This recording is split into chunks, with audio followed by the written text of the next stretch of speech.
Assalamualaikum warahmatullahi wabarakatuh. Halo, apa kabar semuanya? Semoga masih dalam keadaan sehat dan tetap semangat untuk belajar di rumah. Pada kesempatan kali ini, kita akan membahas tentang bab 2, yaitu himpunan. Apa itu himpunan? Ada yang tahu? Oke, himpunan bisa juga dibilang kumpulan. Kelompok. Lalu grup dan gerombolan. Ya, bisa juga disebut demikian. Tapi apa itu himpunan? Dalam matematika, kumpulan, kelompok, grup, dan gerombolan itu adalah himpunan.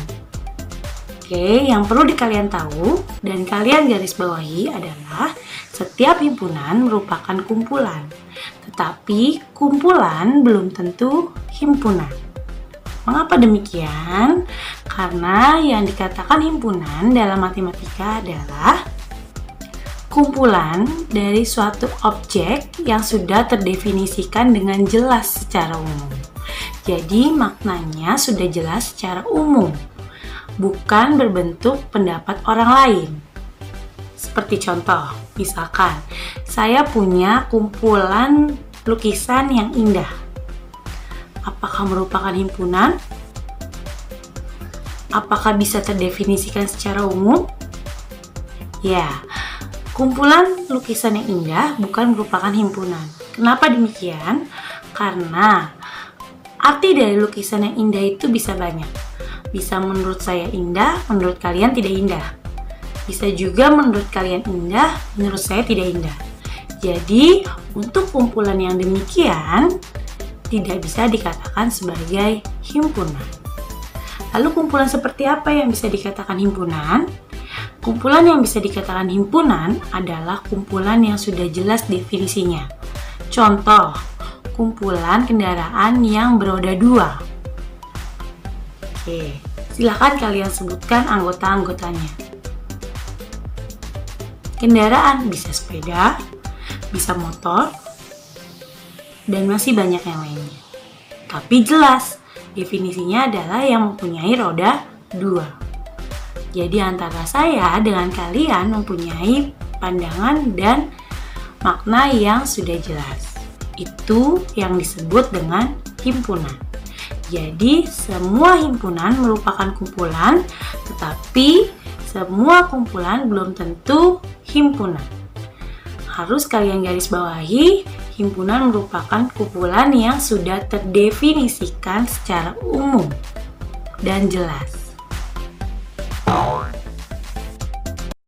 Himpunan disimbolkan dengan huruf kapital. Jadi jika kalian ingin menuliskan himpunan, harus dengan menggunakan huruf kapital. Jika A berarti A besar, B besar, C besar, dan seterusnya. Oke, anggota himpunan dituliskan dengan huruf kecil. Jadi harus dilambangkan dengan huruf kecil. Jadi kalau tadi himpunannya dengan huruf kapital, anggotanya harus dengan huruf kecil. Di dalam himpunan nanti kalian akan bertemu dengan banyak simbol-simbol yang dipakai di dalam himpunan. Contohnya seperti simbol yang berbentuk huruf E yang satu ini. Bentuknya seperti huruf E agak pipi. Nah, di sana disebutnya adalah elemen. Jadi yang bentuknya seperti huruf E yang agak pipi itu namanya elemen. Dibacanya elemen, maknanya adalah anggota. Jadi kalau misalkan ada suatu himpunan. Himpunan A sama dengan himpunan buah-buahan yang berwarna kuning. Oke. Lalu ada pernyataan seperti ini. Jeruk elemen dari himpunan A. Betul atau salah? Apakah jeruk warnanya kuning? Adakah jeruk yang warnanya kuning? Kalau benar, berarti jeruk anggota himpunan A adalah benar. Nah, di dalam elemen ada juga namanya lambang bukan elemen. Bentuknya sama seperti pipi, tetapi dia dicoret. diberi garis miring. Itu namanya adalah bukan elemen. Artinya adalah bukan anggota himpunannya. Jadi nanti ada banyak simbol-simbol yang harus kalian pelajari. Ada yang bentuknya seperti huruf CPP. CPP itu artinya adalah himpunan bagian. Nanti kita akan belajar secara mendalam pada himpunan di part 2. Part yang pertama ini kita akan belajar tentang bagaimana cara menyajikan himpunan. Oke, jadi tetap disimak videonya sampai akhir. Terima kasih. Selanjutnya adalah bagaimana cara kita dalam menyajikan himpunan. Penyajian himpunan itu ada 3. Yang pertama adalah dengan cara menyebutkan anggota-anggotanya. Yang kedua yaitu adalah dengan menyebutkan sifat yang dimiliki oleh anggotanya. Dan yang ketiga yaitu adalah dengan notasi pembentuk himpunan. Nah, sekarang kita bisa lihat contoh yang ada pada layar kalian berikut ini. Kenapa cara kedua terlebih dahulu saya sebutkan, setelah itu baru cara pertama? Karena biasanya yang ada pada soal adalah disebutkan dulu sifatnya, baru lalu kemudian disebutkan anggota-anggotanya. Oke, contoh yang pertama adalah yaitu himpunan A. Himpunan A merupakan himpunan bilangan ganjil yang lebih dari 1 dan kurang dari 8. Itu adalah cara nomor 2, yaitu dengan menyebutkan sifatnya. Sifatnya adalah bilangan ganjil yang lebih dari 1 dan kurang dari 8. Kemudian, dari cara yang kedua, selanjutnya kita ke cara yang pertama, yaitu menyebutkan anggota-anggotanya. Ingat, himpunan harus dilambangkan dengan huruf kapital. Dan satu lagi yang perlu kalian ingat, harus menggunakan kurung kurawal. Jadi tidak boleh kalian memakai kurung biasa ataupun kurung siku. Himpunan harus dengan menggunakan kurung kurawal. Seperti yang ada pada layar kalian. Jadi nanti kalian harus belajar untuk membuat kurung kurawal. Oke, kita lihat. Cara pertama, menyebutkan anggotanya, kita sebutkan A sama dengan, buka kurungnya, bilangan ganjil lebih dari 1 dan kurang dari 8. Berarti 3, 5, 7. Lalu tutup lagi kurungnya. Itu adalah cara yang pertama. Disebutkan anggota-anggotanya siapa saja. Oke, dan yang ketiga yaitu dengan cara notasi pembentuk himpunan. Nah, untuk cara yang ketiga, ini agak berbeda dengan cara yang pertama dan kedua. Karena dia menggunakan beberapa simbol yang harus kalian tahu dan kalian pahami kapan menggunakannya, pada saat dimana, dan untuk apa. Oke, kita lihat sama-sama cara yang ketiga. Di sana ada A sama dengan buka kurung kurawal ya.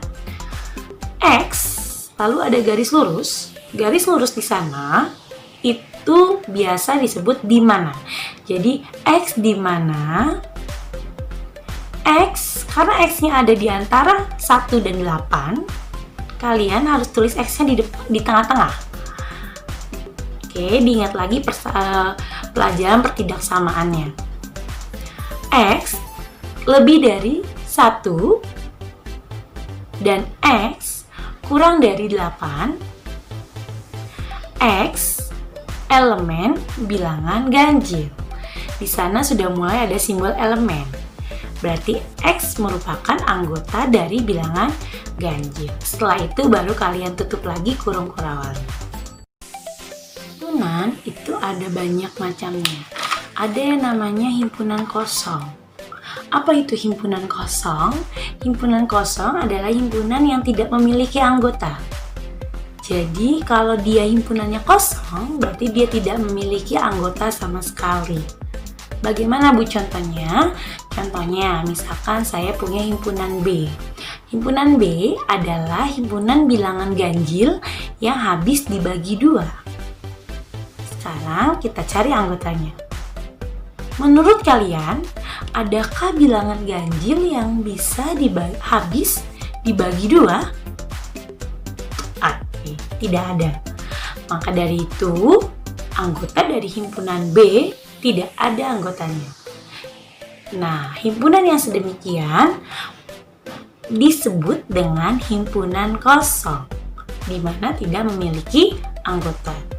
Bisa kalian tuliskan dengan kurung kurawal yang tidak ada anggotanya atau kosong. Bisa juga kalian tulis dengan lambang himpunan kosong, seperti yang ada pada layar kalian. Seperti bulat O lalu dikasih garis miring. Itu adalah lambang dari himpunan kosong. Selanjutnya adalah himpunan semesta. Himpunan semesta adalah himpunan yang memuat semua anggota yang mungkin dari himpunan tersebut. Jadi semua anggota yang mungkin semua disebutkan di sana. Itu adalah himpunan semesta. Contoh, kita punya contoh. Himpunan semestanya adalah himpunan nama siswa di kelas 8. Jadi semua nama-nama siswa yang ada di kelas 8 masuk semua ke himpunan semesta. Nah, di bawah himpunan semesta ada lagi himpunan A. Himpunan A adalah himpunan nama siswa kelas 8 yang berawalan huruf L.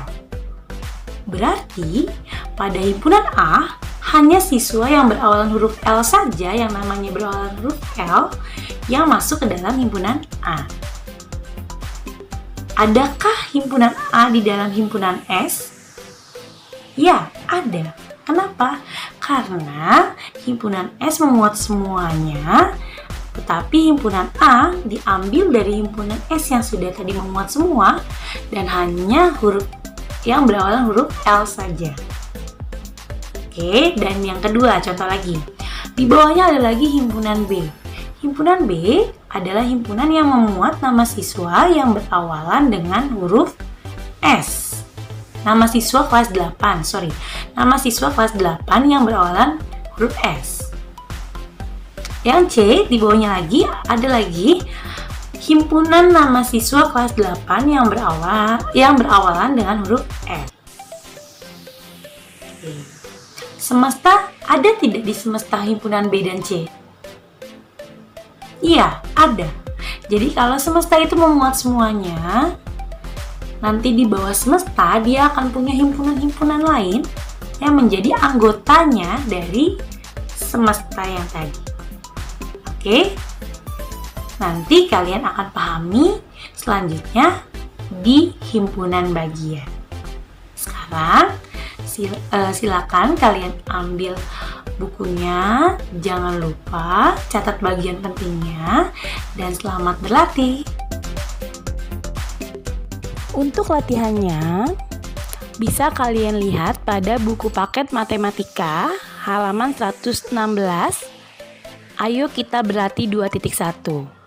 Silakan kalian kerjakan nomor 1 dan nomor 2. Oke, untuk yang kedua, nomor 2, kalian bisa lihat di buku paket matematika halaman 121, bagian ayo kita berlatih 2.2. Kalian kerjakan nomor 1 dan nomor 2 juga. Kerjakan di buku latihan.